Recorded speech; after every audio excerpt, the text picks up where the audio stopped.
Detik-detik terakhir Kartosoewirjo. Dia dieksekusi dan dimakamkan di Pulau Ubi, Kepulauan Seribu, bukan di Onsrut seperti yang selama ini diyakini banyak orang. Dia diperlakukan secara Islami. Ditulis oleh Aryono, dilansir dari historia.id. Pada 4 Juni 1962, satu kompi Batalion Kujang II Siliwangi menyergap dan menangkap Sang Imam Negara Islam Indonesia atau NII, SM Kartosoewirjo, dan pengikutnya di daerah Gunung Sangkar dan Gunung Geber, Jawa Barat, bermain kucing-kucingan dengan Tentara Nasional Indonesia selama masa pengejaran, termasuk bersembunyi dan bertahan di dalam hutan, membuat tubuhnya jadi rentah dan tak terawat. Saat tertangkap, dia diserang berbagai penyakit, badannya kurus, rambut dan kumisnya memutih. Dia terlihat lebih tua dibanding usianya saat itu, 57 tahun. Usai ditangkap, Kartosoewirjo menjalani persidangan selama 14 hingga 16 Agustus 1962. Dia dikenai 3 tuduhan: memimpin dan mengatur penyerangan, hendak merobohkan pemerintahan RI yang sah, dan membunuh presiden. Pengadilan Mahkamah Militer menyatakan Kartosoewirjo bersalah dan menjatuhkan vonis hukuman mati. Upaya terakhir dengan meminta gerasi gagal. Presiden Soekarno menolak gerasinya. Dia pun harus menjalankan takdirnya. Pada 12 September 1962, sebelum eksekusi, Kartosoewirjo mendapat kesempatan berkumpul bersama keluarga. Satu dari 4 keinginan terakhirnya. Hadir dalam pertemuan tersebut sang istri, Dewi Siti Kalsum, putri tokoh Persatuan Serikat Islam Indonesia PSII Cabang Malangbong, Ardi Wisastra, yang telah memberikannya 12 anak, hanya 7 yang hidup hingga tahun 1962. Hadir pula kelima anaknya, Tahmid Basuki Rahmat, Dodo Muhammad Darda, Kartika, Komalasari, dan Danti. Momen-momen terakhir Kartosoewirjo terekam dalam buku Hari Terakhir Kartosoewirjo, 81 foto eksekusi Imam DITI yang disusun politisi Fadlizon. Buku ini diluncurkan di Gedung Cipta 3, Taman Ismail Marzuki, bertepatan dengan 50 tahun eksekusi Kartosoewirjo, September 2012. Selain pameran, ada diskusi dengan pembicara Sarjono Kartosoewirjo, sejarawan Muhammad Iskandar, dan Fadlizon.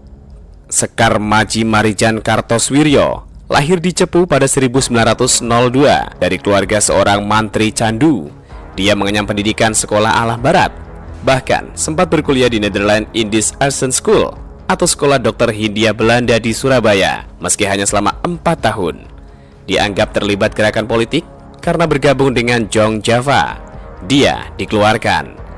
Pamannya, Mas Marco Kartodikromo, adalah orang yang mengenalkannya pada gerakan nasionalis dan Marxisme. Tak lagi kuliah, dia jadi editor di koran Fajar Asia. Di Surabaya, Kartosoewirjo berguru pada Raja Jawa tak bermahkota, Hos Cokro Aminoto, dan bahkan menjadi sekretaris pribadinya. Dia juga menjalin pertemanan dengan murid Cokro Aminoto lainnya, Soekarno, yang kelak bersimpangan jalan dengannya. Ketika bergabung dalam Komisioner Persatuan Serikat Islam Indonesia PSII Jawa Barat, dia menjalin hubungan dengan Ajingan Yusuf Taujiri, mentor dan guru spiritualnya. Pemikiran Kartosoewirjo semakin radikal setelah dia mengetengahkan konsep hijrah pada Kongres PSII tahun 1936. Kartosoewirjo dan pendukungnya kemudian membuat faksi baru yang disebut Komite Pembela Kebenaran dan mendirikan Sufa Institute, sebuah lembaga pendidikan kader dengan meniru pola pesantren, khususnya pesantren yang ada di Malangbong, Garut, di Malangbong, kampung mertuanya. Namun, ide ini tidak mendapatkan restu dari Ajingan Yusuf. Sufa Institute pun tidak berlanjut. Beberapa dari mereka kembali ke desa masing-masing. Saat Jepang masuk ke Indonesia, Kartosoewirjo bergabung dengan Majelis Islam A'la Indonesia atau MIAI, dan di Jawa Hokokai. Bahkan dia aktif membina gerilyawan-gerilyawan di sekitar Banten dan memimpin sebuah laskar Hizbullah yang berbasis di Malangbong. Pada 1949, Indonesia mengalami suatu perubahan politik. Saat Jawa Barat mengalami kekosongan kekuasaan, Kartosoewirjo yang kecewa dengan hasil keputusan Renville mendirikan sebuah negara Islam pada 7 Agustus 1949 di Desa Cisampak, Kecamatan Cilugalar, Kabupaten Tasikmalaya. Upaya ini dinilai pemerintah sebagai pemberontakan dan segera mengambil langkah strategis guna menumpasnya. Mendeklarasikan berdirinya sebuah negara Islam sebetulnya sudah menderu dalam jiwa Kartosoewirjo sejak mendengar Jepang kalah atas Sekutu 6 Agustus 1945. Deklarasi direncanakan pada 14 Agustus 1945 saat Kartosoewirjo yang sudah pindah ke Jakarta meminta Kiai Yusuf untuk memproklamasikan negara Islam Indonesia, namun ditolak Kiai Yusuf. Tahun 1946, Kartosoewirjo yang aktif sebagai wakil masyumi daerah Priangan tetap konsisten sikap politiknya dengan sikap non-kooperatif pada kaum penjajah. Ia menolak perjanjian Linggarjati dan Renville. Ia dan Laskar Hizbullah yang dibentuknya menolak meninggalkan Jawa Barat untuk hijrah ke Yogyakarta. Lalu bersama Laskar Hizbullah dari Cirebon, Cicalengka, dan Blubur Garut yang berada di bawah pimpinan Zainal Abidin, ia membentuk TII, Tentara Islam Indonesia. Saat Republik Indonesia Serikat bubar pada 17 Agustus 1950, Kartosoewirjo yang setahun sebelumnya telah mendeklarasikan NII yakin itu sebagai bentuk kegagalan sistem pemerintahan yang sekuler yang bernama Republik Indonesia. Melalui suratnya kepada Presiden RI Soekarno, ia mengajak untuk menjadikan Islam sebagai landasan negara, tapi tidak ditanggapi. Pada 1950 hingga 1952, pihak DITII kemudian banyak melakukan inisiatif serangan pada pemerintah RI.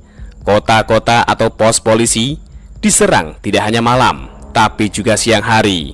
Butuh waktu sebelum akhirnya gerakan DITII ini dapat dilumpuhkan oleh TNI dan Kartosoewirjo berhasil dibekuk.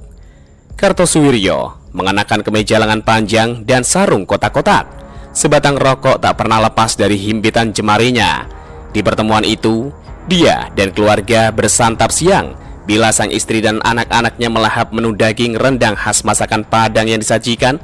Kartosoewirjo enggan memakannya. Usai santap siang, mereka bersenda gurau. Anak-anak Kartosoewirjo terlihat begitu tabah ketika auditor militer meminta ayah mereka memberi pesan terakhir. Kartosoewirjo berpikir sejenak dan lalu berbicara kepada keluarga. Lalu keluarga itu berkumpul untuk pengambilan gambar. Kartosoewirjo duduk sebanjar dengan istri, lalu 3 putrinya, Kartika, Komalasari, dan Danti. Di belakangnya berdiri 2 putra mereka, Tahmid Basuki Rahmat dan Dodo Muhammad Darda. Begitu kaku, Darda dan Komalasari membuang tatapan mereka dari lensa kamera, sedang Dewi Siti Kalsum tampak terbejam, mungkin karena pengaruh blitz. Usai pertemuan, Kartosoewirjo melakukan sholat taubat. Setelah itu seorang tentara, mungkin seorang imam dari seksi kerohanian TNI, memberikan wejangan. Kartosoewirjo menyimaknya dengan memejamkan mata. Seorang petugas datang, memborgol tangannya, dan membawanya ke sebuah ruang tunggu. Jam tangan Rolexnya dilepas, dan sejumlah barang lain diserahkan ke keluarga. Di ruang tunggu yang lebih mirip gudang itu, Kartosoewirjo masih sempat menikmati sebatang rokok sebelum mobil tahanan membawanya menuju kapal PGM.